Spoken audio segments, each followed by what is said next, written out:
నమస్తే, welcome to hit TV. నేను మీ anchor Chandini.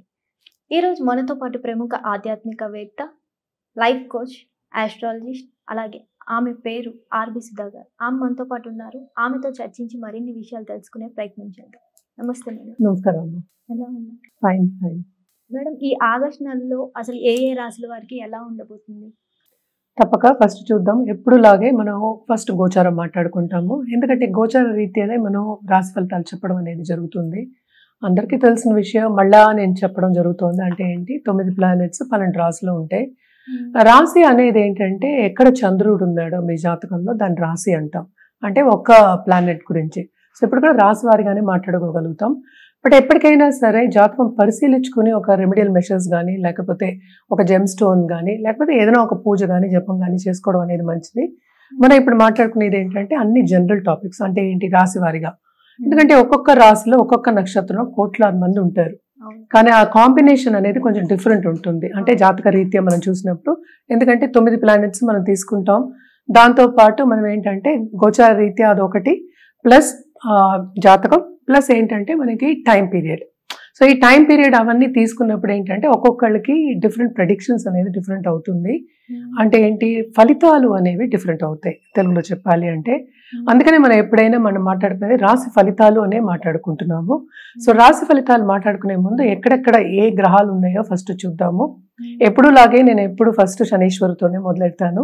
ఎందుకంటే శనీశ్వరుడు ఎప్పటికైనా సరే మనకి ఆయుకారకుడు, అలాగే కర్మకి కారకుడు. అంటే ఏంటి, ఈ కాలంలో కర్మ చేస్తే కానీ, కర్మ అంటే మనం చేసే పని అనుకుందాము, కర్మ చేస్తే కానీ మనకి ఫలితం అనేది ఉండదు. అంటే ఏంటి, ఫలితం అంటే ఏంటి, అందరూ ఇప్పుడు డబ్బు కావాలి, డబ్బును ఆకర్షించడం ఎలాగా ఇవే అడుగుతూ ఉంటారు.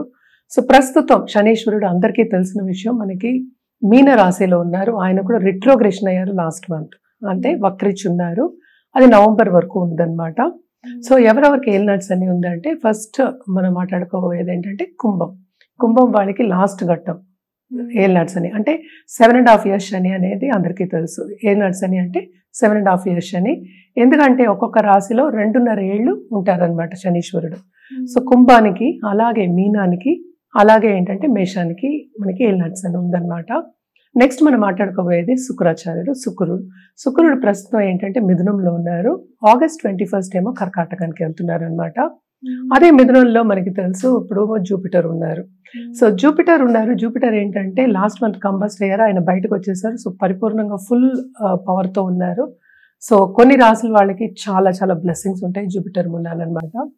అలాగే మనం చూసాము అంటే సన్ ఏంటంటే మనకి ఇప్పుడు ప్రస్తుతం కర్కాటకంలో ఉన్నారు. August 17కి మనకి ఆయన ఓన్ రాశి ఏంటి, మనకి సింహం. సో సింహానికి మూవ్ అవుతున్నారు అనమాట. సింహాల్లో ఏంటంటే towards end of last month వరకు మార్స్ ఉన్నారు. ఆయనేమో ఎండ్ ఆఫ్ జూలై ఎక్కడికి మారారు, కన్యకు మారారు. సింహంలో ఏమో ప్రస్తుతం మనకి కేతు ఉన్నారు. మళ్ళీ మనం మాట్లాడుకోవాల్సింది మనం మెర్కురీ అంటే బుధుడు ఏంటంటే వక్రిచున్నారు. అట్ ద సేమ్ టైం కొంచెం కంబషన్ కూడా ఉందన్నమాట. సో జనరల్గా ఏంటంటే ఆయన August 10th 11th అలా కంబషన్ నుంచి బయటకు వస్తున్నారు. అండ్ ఆల్సో ఏంటంటే towards end of this month అంటే 30th August ఏంటంటే సింహానికి మూవ్ అవుతున్నారు. రాహు ఏమో మనకి ఏంటంటే కుంభంలోనే ఉన్నారనమాట. కేతు మనకి సింహంలో ఉన్నారు. సో మనం లాస్ట్ మంత్ కూడా మాట్లాడుకున్నాం. అంటే ఏంటంటే మార్స్ అండ్ కేతు అంటే కుజుడు కేతు మనకి అంత మంచి కాంబినేషన్ కాదు అని మాట్లాడుకున్నాం అనమాట. సో ప్రస్తుతం మార్స్ ఏమో మనకి కన్యలో ఉన్నారు. కన్య నుంచి తులాకి వెళ్ళడానికి ఏమిటో సెప్టెంబర్ అవుతుంది అనమాట. సో ఇవి గ్రహ స్థితులు అనమాట. జనరల్గా మనం మాట్లాడుకోవాలి అంటే ఈ గ్రహ స్థితుల్ని బట్టి మనం గోచారం బట్టి మనం ఏమో రాశి ఫలితాలు అనేది చెప్పుకుంటాం. కానీ ఏంటంటే కొన్ని రాశుల వాళ్ళకి చాలా బాగుంటుంది, కొన్ని రాశుల వాళ్ళకి అంత బాగుండదు అనమాట. బట్ శని వక్రం మూలాన్ని కుంభానికి చాలా ప్లస్ పాయింట్ అయింది. అండ్ జూపిటర్ పరిపూర్ణంగా ఫుల్ స్ట్రెంగ్త్ తోటి ఏంటంటే మనకి మిథునంలో ఉన్నారు కనుక సో మిథున రాశి వాళ్ళకి చాలా బాగుంది. అలాగే ఏంటంటే వృషభ రాశి వాళ్ళకి చాలా బాగుందన్నమాట. అండ్ టెలికమ్యూనికేషన్స్, జనరల్గా అయితే కమ్యూనికేషన్ స్కిల్స్ ఉన్న వాళ్ళందరికీ, సపోజ్ యూట్యూబ్ రంగం అనుకో, ఎవరైనా ఎక్కువ మాట్లాడుతున్నారు, కన్సల్టింగ్, అలాంటి వాళ్ళందరికీ జనరల్గా కూడా బాగానే ఉందన్నమాట. బికాస్ ఈ గ్రహస్థితి మూలాన్ని జనరల్ పరిహారాలు మనం మాట్లాడుకోవాలి అంటే ఎప్పటికైనా సరే మనం చెప్పేది ఏంటి, రాహు కేతు పూజలు చేసుకోండి. రాహు ఇందాక నేను చెప్పినట్టు కుంభంలో ఉన్నారు, కేతు ఏమో మనకి సింహంలో ఉన్నారనమాట. మెర్కురీ కూడా తోడవుతున్నారు towards end of this month. అంటే నెక్స్ట్ మంత్ సెప్టెంబర్కి మనం మాట్లాడుకోవాలి. But towards end of this month ఆయన తోడవుతున్నారు అనమాట. సో మెర్కురీ కేతు కొంత అంటే ఏంటి కొన్ని ఇబ్బందులు పెట్టే ఛాన్సెస్ ఉన్నాయి కనుక మనం ఎక్కువ రాహు కేతు పూజలు చేసుకోమంటాం. అందరికీ ఇప్పుడు కావాల్సింది ఏంటంటే ఒక పీరియడ్ చాలా బాగుంది అనుకో, బాగుంది హ్యాపీగా గడిచిపోతుంది అనుకుంటారు. అదే కొంచెం ప్రాబ్లం వచ్చినా కూడా తట్టుకోలేరు అనమాట. సో జనరల్గా ఈ పూజలు చెప్పినా లేకపోతే ఒక జపం చెప్పినా లేకపోతే ఒక పరిహారం చెప్పావు అనుకో, ఏదో ఒకటి ఇప్పుడు నల్ల కుక్కకి ఏదో ఫుడ్ పెట్టండి, భోజనం పెట్టండి అంటాం, లేకపోతే వృద్ధాశ్రమంకి వెళ్ళి భోజనం పెట్టండి అంటాం, ఏదో ఒకటి చెప్తూ ఉంటాం చిన్న చిన్నవి. అలాగే ఏంటంటే చీమలకి పెట్టండి, ఇలాంటివన్నీ చెప్తూ ఉంటాం. ఎందుకంటే ఆ పాజిటివ్ థాట్ని మనం ఎక్కువ చేయడానికి ఇవన్నీ చెప్తూ ఉంటాం అనమాట. ఎప్పటికైనా సరే పీరియడ్ గడవాలి, బ్యాడ్ పీరియడ్ గడవాలి అంటే కనుక పాజిటివ్ థాట్ ఉంటే ఇప్పుడు వెళ్ళి ముందుకెళ్ళాలి కదా, అక్కడే ఆగిపోం కదా. ఈ నెల తర్వాత వచ్చే నెల ఉంటుంది కదా. సో అక్కడ ఆగిపోకుండా ముందుకు సాగాలి అన్నప్పుడు ఏంటంటే పాజిటివ్గా కొంచెం ఆలోచిస్తూ ఉంటే కనుక ముందుకెళ్ళడం ఈజీ అని చెప్పడం జరుగుతుంది అనమాట. సో రాహుకేతు పూజలు కంటిన్యూగా చేసుకోవడం మంచిది. అలా కాని పక్షాన్ని నవగ్రహ స్తోత్రాలు చదువుకోవచ్చు. నేను చేయలేను, నాకు రాదు అంటే వినండి, యూట్యూబ్లో ఈజీగా అన్నీ దొరుకుతున్నాయి. అన్నీ ఇప్పుడు అందుబాటులోకి వచ్చేస్తాయి. ఇప్పుడు ఏఐ కూడా ఉంది. ఏఐని అడిగినా కూడా మనకి నవగ్రహ స్తోత్రం వచ్చేస్తుంది. అండ్ ఆల్సో ఏంటంటే పీడిఎఫ్లో కూడా ఏంటంటే అది చదువుతుంది, ఇక్కడ వాయిస్ కూడా ఇచ్చేస్తారు. సో ఈజీగా అవన్నీ చేసుకోవచ్చు. మనం చెయ్యాలి అని ఎప్పుడు అనుకుంటున్నామో తప్పక చేస్తాం. సో ఎప్పటికైనా సరే ఇవన్నీ ఎందుకు చెప్తావు అంటే పాజిటివ్గా వెళ్ళడానికి చెప్తాం. ఇప్పుడు ఆ ఇబ్బందులు అనేవి అందరికీ తప్పదు. అంటే ఏంటంటే ఎత్తు తగ్గులు అనేది లైఫ్లో అందరికీ ఉన్న ఒక విషయమే. సో ఎప్పుడు మనకి ఎత్తు ఉండాలి, ఎప్పుడు మనకి కిందే ఉండాలి, ఎప్పుడు మన పైనే ఉండాలి అని అనుకోవడానికి లేదు. సో ఎత్తు తగ్గులు అనేది కామన్. సో ఈ గ్రహస్థితిని బట్టి మనం ఇప్పుడు రాశి ఫలితాలు మాట్లాడుకుందాం.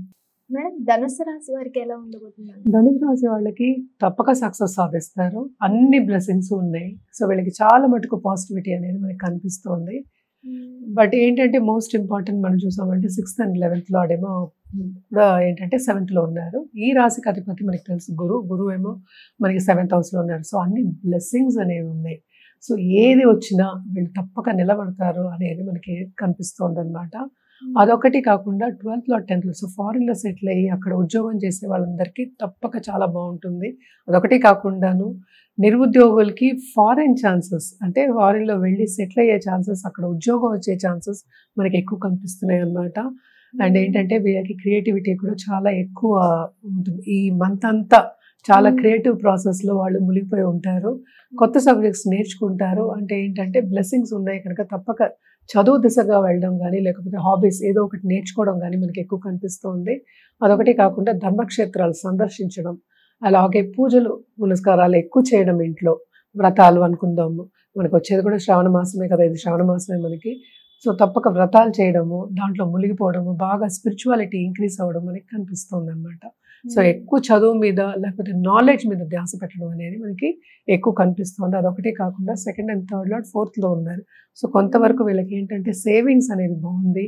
వీళ్ళు చేసే పనిలో కూడా ఏంటంటే పై వాళ్ళ దృష్టిలో పడి మన్నన పొందుతారు.